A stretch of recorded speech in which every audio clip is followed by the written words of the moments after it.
This is what Iran used to look like a Tarantino movie set in 1960s Hollywood. When you picture World War II, you picture mass destruction.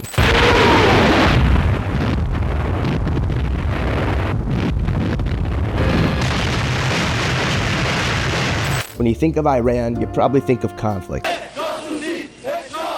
All appeals to free the hostages were denied by the government of Iran.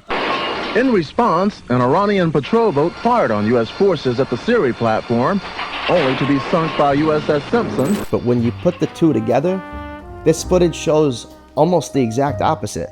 This is what Iran used to look like a Tarantino movie set in Hollywood in the 1960s. We're probably all thinking the same movie. But this is Tehran in late 1944, just months after D-Day. The war was still raging across the rest of the world.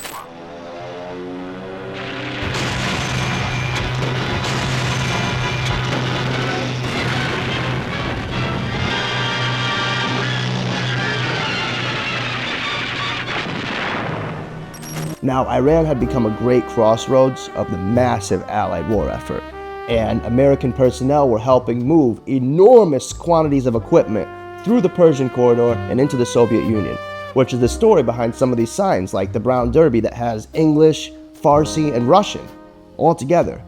And just imagine that. Imagine an American soldier and a Soviet soldier crossing paths at the Hollywood Laundry in Iran. Very interesting. That's crazy. It's crazy.